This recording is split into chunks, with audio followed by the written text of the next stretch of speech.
যে ভারত বলেছে কোন শত্রু দেশের কাছে জননেত্রী শেখ হাসিনাকে ফেরত দেবেন না। হ্যাঁ, আপনারা ঠিকই শুনছেন, এই ঘোষণাটি আপনারা হয়তো দুই একদিনের ভেতরেই ভারতের পররাষ্ট্র মন্ত্রণালয়ের মারফত হয়তো শুনে যাবেন। তবে ওনারা গতকালকেই এই সিদ্ধান্ত নিয়ে নিয়েছেন। এই সিদ্ধান্ত নেওয়ার পেছনে আসলে কারণ বা যুক্তি কি সেটা হয়তো আপনারা অনেকেই চিন্তা করছেন যে কিভাবে ভারত বলে, যেহেতু ভারত এবং বাংলাদেশের মধ্যে একটা চুক্তি আছে যে কারো বিরুদ্ধে মামলা হলে বা ওয়ারেন্ট হলে আপনার কোনো প্রমাণপত্র দেখানো লাগবে না, এক দেশ আরেক দেশের কাছে বন্দি প্রত্যাপন চুক্তির আঙ্গিকে এদেরকে ফেরত দিবেন। হ্যাঁ, এই চুক্তিটা আছে, তবে এই চুক্তিটার পেছনে মানে এটার হচ্ছে যে ফার্স্ট পার্ট, এটার সেকেন্ড থার্ড ফোর্থ পার্টের মধ্যেই আরেকটা জায়গায় আছে যেখানে লেখা আছে যদি কোনো দেশ দেখে যে একজন লোককে ফেরত দেওয়ার পরে তার প্রাণ চলে যেতে পারে, তাকে হত্যা করা হতে পারে, তাকে মেরে ফেলতে পারে, তাহলে সেইখানে ফেরত দেবেন না। এই একটা জিনিসই যথেষ্ট শেখ হাসিনাকে বাংলাদেশের কাছে ফেরত না দেওয়ার জন্য। এখন দেখেন আমাদের এই বাংলাদেশের ইন্টারিম গভর্নমেন্ট, এই যে আসিফ সার নজরুল সার, সেও গতকালকে বলেছে যে হ্যাঁ আমরা ভারতকে বলছি যে শেখ হাসিনাকে ফেরত দেন, ওনাকে এনে আমরা বিচার কার্য সম্পন্ন করতে হবে, ফাঁসির দড়িতে ঝুলাইতে হবে, আমরা ফেরত চাই। এগুলো হচ্ছে বারবার নোটিশ, এগুলো মানে হচ্ছে ওই রাস্তায় গুলিস্তানে যে ওষুধ বিক্রি করে না, ওদের মতো অবস্থা। আবার আজকে ওই যে আইসিটি ট্রাইব্যুনালের যেই প্রধান নুনুপতি শেয়ানা উকিল, উনিও বলেছে দুইটি আইনে ভারত থেকে আমরা শেখ হাসিনাকে ফেরত নিয়ে আসবো। ওই শিশির মনির মনে হয় না ওই হারামজাদার নাম, তাহলে জামাতি উকিল তো মাথায় তো বুদ্ধি নাই, মাথায় কোনো বুদ্ধি আছে? কোনো বুদ্ধি নাই। যারা কয় যে 18 কোটি মানুষের নামাজের সোয়াব পাওয়া যাবে খালি পাল্লায় ভোট দিলে, যারা বলে আবার ওই যে পূজা আর রোজা একই জিনিস, তাদের মাথায় যে বুদ্ধি নেই এটা বুঝেন। তাদের মাথায় বুদ্ধি থাকবে কিভাবে? কারণ ছোটবেলা থেকে তো যে পায়ুপথের যুদ্ধ করতে করতে ওই পায়ুপথ আর পানিপথ মনে করেন না, পায়ুপথ মানে ওই যে আমার এক ছেলে ছিল আমাদের সাথে, তো ও বলতো যে গুয়ের টাঙ্কি পরিষ্কার করে এরা, নোয়াখালীলা ফলা এরা তো গুয়ের টাঙ্কি পরিষ্কার করে। তো ওই জাতের লোক, এদের কাজ মাথায় আর কি আসবে? এবং আপনার সবচেয়ে মজার একটা বিষয় কি জানেন, 17 তারিখে জননেত্রীর বিরুদ্ধে ওনারা ফাঁসির রায় প্রদান করেছেন। মিষ্টি খাওয়াইতে যায় গোলাগুলি, আরেকজন ফাঁসির দড়িতে ঝুলানোর অভিনয় করতে নিজেই ফাঁসি খেয়ে, দেখলো যে আল্লাহর যে ইশারা এটা এরা বুঝে না, যে তোরা এইভাবে মরে যাবি, শেখ হাসিনার কিছু হবে না। কারণ এরা যদি বুঝতো, আর এরা যদি আসলে ইসলাম বুঝতো, তাহলে তো এরা মনেই করতো কোনো কিছু আল্লাহর ইশারা ছাড়া নাকি নড়ে না, একটা গাছের পাতাও নড়ে না। তাহলে শেখ হাসিনাকে থেকে বাঁচাই নিয়ে যায়, এটা তো আল্লাহর ইশারা ছিল, এইটাই আরামজাদারা বুঝে না। তখন এই আরামজাদারা না বুঝলে কে কারে বুঝাবে? তো দেখেন, এই যে ইন্টারিম গভর্নমেন্ট যখন থেকে আপনার রাষ্ট্রীয় ক্ষমতা আসছে, তখন থেকে কিন্তু অনেক মানবাধিকার সংস্থা কিন্তু ব্যাপক হারে ইন্টারিমের পক্ষে ছাপাই গাইছেন, শেখ হাসিনার বিপক্ষে বলছেন এই মানবতাবিদে। এখন তারাই গত 17 তারিখের পর থেকে বেঁকে বসেছেন। তার মধ্যে হিউম্যান রাইটস ওয়াচ, তারা তো সরাসরি ইন্ডিয়াকে বলেছে যে শেখ হাসিনাকে বাংলাদেশের হাতে ফেরত দেওয়ার কোনো যুক্তি নাই। হিউম্যান রাইট ওয়াচ, যদি আমার কথাটা বিশ্বাস না হয় গুগল সার্চ দিয়ে দেখেন। এরপরে অ্যামনেস্টি ইন্টারন্যাশনাল, তারাও বলে দিয়েছে যে নো হাসিনা রিটার্ন, হাসিনাকে রিটার্ন করা যাবে না, তারাও দাবি জানিয়েছেন। এই যখন অবস্থা, তখন অনেক বিদেশি এই আপনার সংস্থাগুলো, মানবাধিকার সংস্থাগুলো সবাই এখন যে দাঁড়াচ্ছে হাসিনার পক্ষে। এটা কিন্তু একটা বিশাল সাইন। আপনি মনে করতে যে ভলকার তুর্ককে আমরা সকলে গালাগালি করি, আমরা জানি যে এই সমস্ত ঘটনার পিছনে এই বেটাও আজকে বিবৃতি দিয়েছেন যে এই বিচার কোনোভাবেই বৈধ না, কারণ আসামি পক্ষের কোনো উকিলই দাঁড়াইতে দেওয়া হয় নাই। এটা কে বলছেন? Volker Turk. এবং বাকি যেসব আপনার ইয়েগুলো আছে, মানবাধিকার সংস্থাগুলো আছে, এরা বলতেছে যে 397 দিনে এই মামলার রায় হয়েছে। 327 দিনের মধ্যে 50 দিন বাদ যান আপনার শুক্রবার, শনিবার, তারপরে সরকারি ছুটি, ঈদের ছুটি, কোরবানের ছুটি, পূজার ছুটি, বন্যার ছুটি, এভাবে করে 50 দিন বাদ গেছে। তাহলে 347 দিনে একটা মামলার রায় হয়ে গেছে, আবারও যেটা নাকি মানবতা বিরোধী সবচেয়ে কঠিন রায়। এবং সেখানে সবচেয়ে এরা যেটা বলছে যে এই তো রেপিড, এবং আপনার যারা সাক্ষী দিয়েছেন তাদেরকে ক্রস এক্সামিনেশন করা হয়নি, মানে যে বিপক্ষ পক্ষের উকিল বা বিরোধী পক্ষের যারা, যেমন শেখ হাসিনার পক্ষের কোনো সাক্ষীকেও সেখানে উঠানো হয়নি। এবং সেখানে পুলিশের কাকে, ওই যে পুলিশের সবচেয়ে বড় কর্মকর্তা যাকে 5 বছরের সাজা দিয়েছেন, তাকে সাজা দিয়েছেন, এইটাও তাকে জিজ্ঞেস করা নেই যে আপনি যে বলছেন যে সব নির্দেশনা শেখ হাসিনা দিয়েছে, এটার পক্ষে কোনো প্রমাণ আপনার কাছে আছে কিনা।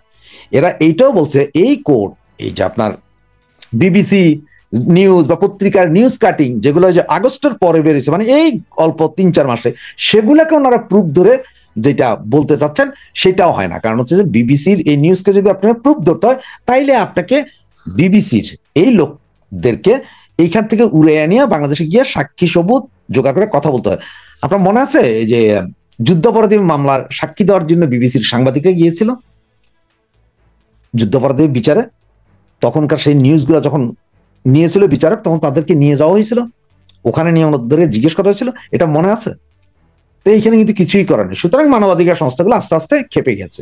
আর এই দিকে ICJ, international court of justice নামে একটা সংস্থা, এই অ্যাডভোকেট ফার্ম আছে এখানে, ব্রিটেনের সবচেয়ে শক্তিশালী, এরা বলছে যে এই মামলার রায় যে অবৈধ, এই মামলার রায় যে কোনো অবস্থাতে হবে না, সেটা নিয়ে তারা কোথায় যাবে? তারা যাবে জাতিসংঘের মানবাধিকার কমিশনের সেইখানে, এবং এটার স্থগিতাদেশ চাবে এবং এটার পূর্ণাঙ্গ আবার তদন্ত বিচার চাবে। তার মানে ফাইসা গেছেন সব দিকে। সেই জন্যই আজকে সম্ভবত ইন্ডিয়ার সমস্ত দল এবং মিনিস্টাররা সবাই মিলে একটা কথা বলছেন, যেটা আমি নিউজ পেয়েছি, এটা তো আপনারা 2-1 দিনের ভিতরে পাবেন, যে ওখান থেকে যে শেখ হাসিনাকে কোনো অবস্থাতেই ওরা ফেরত দিবে না। এরপরও বাংলাদেশের বঙ্গু মুসলমান নুনুভিতু দল এরা চিল্লাইতেছে আইনা ফাঁসি দিবে। আচ্ছা, আপনাদের মনে আছে যে এডওয়ার্ড স্নোডেনের কথা? এডওয়ার্ড স্নোডেন আমেরিকার, যে কিনা আমেরিকার রাষ্ট্রীয় সবচেয়ে গোপন নথি উইকিলিক্স যেগুলো ফাঁস করে দিয়েছিল, এই এডওয়ার্ড স্নোডেনকে ধরার জন্য আমেরিকার জারপন্নায় কত চেষ্টা করছে, পারছে? রাশিয়াতে বসে এখন সে হাবানা চুরুট টানে, আর আমেরিকান গভর্নমেন্টে তার অনুভূতিটা দেখায় যে দেখো বাবা, আমার কিছু করতে পারবে না, রাশিয়ান মেয়ে, রাশিয়ান মাল আর মদ নিয়ে এসে মজায় আছে, আর আমেরিকা মাথায় চাপড়াইতেছে। এরপরও বঙ্গু মুসলমান, তোমাদের বুদ্ধি শুদ্ধি নাই, তোমরা মনে করো শেখ হাসিনাকে তোমরা আইনা ফাঁসিতে ঝুলাইবে। এত সোজা, এত সোজা, এত সোজা না, দুনিয়া এত সোজা না।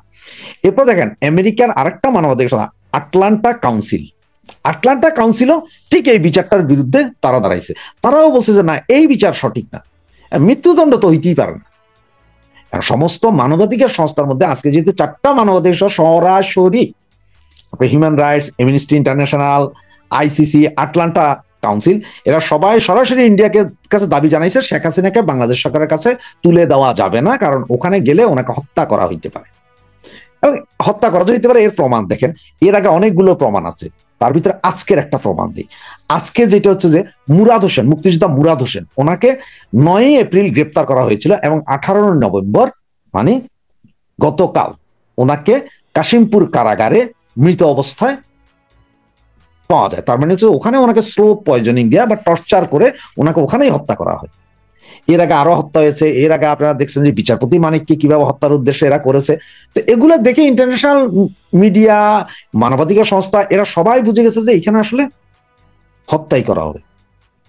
এর ভিতরে দেখেন 17 তারিখ যেদিন আমাদের নেত্রীর ফাঁসির রায় দেয়, সেই দিনই কিন্তু সংগোপনে হোটেল ইন্টারকন্টিনেন্টালে বসে চট্টগ্রাম বন্দর, এরপরে লালদিয়া বন্দর, আরো একটা বন্দর, 3টা বন্দর বিদেশিদের কাছে চুক্তিবদ্ধ হয়েছে নন ডিসক্লোজার এগ্রিমেন্টের মাধ্যমে।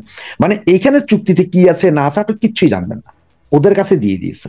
আর ওদের কাছে দেওয়ার জন্য দেখেন আপনার যেমন লালদিয়া এবং আরেকটা যেটা বন্দর, এটা 4 নভেম্বর প্রস্তাব দিছে, মানে যাই বিদেশি কোম্পানিগুলো নিবে তারা প্রস্তাব দিচ্ছে 4 নভেম্বর 2025 সাল নভেম্বর, এই মাসে। হ্যাঁ, 5 নভেম্বর কারিগরি দিক পরীক্ষা হয়ে গেছে, 6 নভেম্বর আর্থিক প্রস্তাব পাশ করে ফেলেছে, 7-8 2 দিন বন্ধ, 9 তারিখে নেগোসিয়েশন শেষ এবং 9 তারিখে অনুমোদন এবং 9 তারিখে অর্থনৈতিক কমিটিও পাশ করে দিয়েছে এবং 17 তারিখে চুক্তি করে দিয়েছে। তার মানে 12 দিনের ভিতরে 3টা জায়গা, চট্টগ্রাম বন্দর, নিউ টার্মিনাল, লালদিয়া বন্দর এবং আরেকটা, এগুলো সব দিয়ে দিল, যাতে এইখানে ছিল যে সিনেমার টুইস্ট বা নাটকের টুইস্ট, যাতে আপনারা সবাই, আমরা সবাই আমাদের মাননীয় নেত্রীর কি হচ্ছে, কি বিচার আছে, এইটা নিয়ে সারা দেশের মানুষ পক্ষে বিপক্ষে টেনশন থাকবে, ওইদিকে দিবে আর ওনারা এদিকে চুক্তি করে দিবে, ওকে গুড বাই চাও।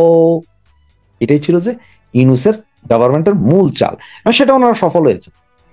সেইটা করার পরে দেখেন 19 তারিখ 19 তারিখে যাওয়ার কথা আপনার খালিলুর রহমান, আমাদের নিরাপত্তা উপদেষ্টা, ইন্ডিয়াতে যাওয়ার কথা। এখন উনি বলছে যে ইন্ডিয়াতে ওনাকে দাওয়াত দিয়েছে, অজিত দোভাল দাওয়াত নাকি দিয়েছে, কিন্তু এখন ইন্ডিয়ান পত্রপত্রিকা যেটা দেখাচ্ছে অজিত দোভাল ওনাকে দাওয়াত দেয়নি। তবে উনি 19 তারিখ যাওয়ার কথা থাকলেও উনি একদিন আগে মানে 18 তারিখ গতকালই উনি ইন্ডিয়ায় চলে গেছেন। এখন প্রশ্নটা হচ্ছে যে ইন্ডিয়া গিয়ে কি উনি কি শেখ হাসিনাকে ফেরত দেওয়ার কথা বলবেন? তবে এই বিষয়ে যখন বিভিন্ন সাংবাদিকরা পররাষ্ট্র সচিবকে জিজ্ঞেস করছে, আমি জানি না ওনার এজেন্ডা কি লেখা আছে, এবং উনি যে ইন্ডিয়া গেছেন এটি তো আমি জানি না, উনি কেন গেলেন ইন্ডিয়া তাও জানি না। অবস্থা বুঝেন, পররাষ্ট্র উপদেষ্টা বুঝে না, কিন্তু এই যে আমাদের নিরাপত্তা উপদেষ্টা খলিল সাহেব গেলেন ইন্ডিয়া। তো খলিল সাহেব একটা মজার বিষয় বলি, হ্যাঁ, এই যে গত এপ্রিলে যখন বিস্টেক সম্মেলনে গেলেন, ডাক্তার ইউনূস সাহেব সাইড লাইনে বসে কথা বললেন এই নরেন্দ্র মোদীর সাথে, তার আগে অনেক চেষ্টা করছেন, পারেন নাই। লাস্ট পর্যায়ে যে ওই সম্মেলনে যে 5 মিনিটের সময় পেয়েছিলেন, পাশাপাশি কথা হয়েছে, সেখানে আবার কি কথা হয়েছে এটা উনি বলছেন যে উনি শেখ হাসিনার ব্যাপারে কথা বলছেন, আর নরেন্দ্র মোদী টুইট করেছেন যে এইসব বিষয়ে কোনো কথাই হয়নি, ফাউল কথা, মানে ইজ্জতের 12টা। এরপরে নাকি ওখানে যখন আপনার এই যে আমাদের উপদেষ্টা সাহেব ডাক্তার ইউনূস, খলিলুর রহমান এবং ওনার রাত্রিকালীন সঙ্গী লামিয়া মোর্শেদ একসাথে ছিলেন, তখন নিরাপত্তা নিয়ে কি একটা কথা জানি অজিত দোভাল তুলছেন, তখন খলিলুর রহমান সাহেব যে কথা বলতেছেন তখন সকলের সামনে নাকি বলছেন যে আপনি কে, হু আর ইউ, অজিত দোভাল। তখন নাকি মানে ব্যাপার থেকে খায়া বলতেছে, হ্যাঁ আমি তো রোহিঙ্গা বিষয়ক উপদেষ্টা। আপনি রোহিঙ্গা বিষয়ক উপদেষ্টা, আপনি নিরাপত্তা উপদেষ্টা না। সুতরাং আমি নিরাপত্তা উপদেষ্টা বা স্বরাষ্ট্র মন্ত্রণালয় কারো থেকে কথা শুনতে চাই, আপনার মতো লোকের কাছ থেকে না। এই অপমান সহ্য করতে না পেরে ওনারা আসার পরে গত এপ্রিলে ওনাকে নিরাপত্তা উপদেষ্টায় উন্নীত করছেন। মানে এখন আপনার নিরাপত্তা উপদেষ্টা, অজিত দোভালের নিরাপত্তা, দুইজনের পজিশন সমান। কিন্তু এটা বাইঞ্চত এরা বুঝেই না যে অজিত দোভাল আর তুরা হয়েছে যে কুত্তার বাচ্চা, এর চেয়ে ভালো কিছু না। ওই যে একটা বলে না, একটা গ্রাম্য ভাষায় কথা আছে, খন্ডে আসমানত তারা আর খন্ডে জৈনুন নারা, বা খন্ডে ফুন্দর ফোরা, মানে আসমানের তারা আর ফন্দের ফোরা। তো এই অজিত দোভাল আসমানের তারা, আর খলিল বেটা তুমি এসেছে পাসার ফোরা। তো চেষ্টা করে দেখুক। এখন তো ইন্ডিয়া তো সিদ্ধান্ত নিছে যে শত্রু দেশ, বাংলাদেশের শত্রু দেশ হিসেবে চিহ্নিত করছে যে এই দেশে আনে যায় কিনা। বা এই যে একদিন আগে 17 তারিখে উনি পাতা তারিখ বেরিয়েছেন, কারণ 18 তারিখে, কারণ হচ্ছে 17 তারিখে যেহেতু চুক্তি করে ফেলেছেন, এইটা নিয়ে না জানি আবার ইন্ডিয়া দেয় কিনা একটা বিশাল সাইজের ওই যে আফ্রিকান কালাইয়াদের ওই যে 18 বা 19 ইঞ্চি বেশি চয়েস যে বাঙালি বঙ্গুদের, ওই সাইজের একটা ঢুকাই দেয় কিনা এই ভয়েই হয়তো চলে গেছেন। এখন দেখা যাক যে কি হয়। তবে একটা কথা ঠিক, আমাদের জননেত্রী শেখ হাসিনাকে বাংলাদেশের কাছে তো ওভাবে দিবেন না, তবে ইন্ডিয়া এমন একটা ঘটনা হয়তো ঘটাবেন যেটা আমি আপনি আমরা সবাই চাই, যে হয়তো বিমানে করেই ঢাকা এয়ারপোর্টে নামবেন, লাখো লোকের সমাবেশে ওনাকে ফুলের মালা দিয়ে, এই যে সেনা আমাদের সেনাবাহিনী যারা আছে 3 বাহিনী মিলে সেলুট দিয়ে গড়াগড়ি দিয়ে ওনাদের পিঠের উপর দিয়ে দিবেন যে আপা আপনি আমাদের পিঠের উপর দিয়ে হাইটা যান, আমাদের বুকের উপর দিয়ে হাইটা যান, আমরা অন্যায় করেছি। সেই ঘটনাই ঘটবে ইনশাল্লাহ।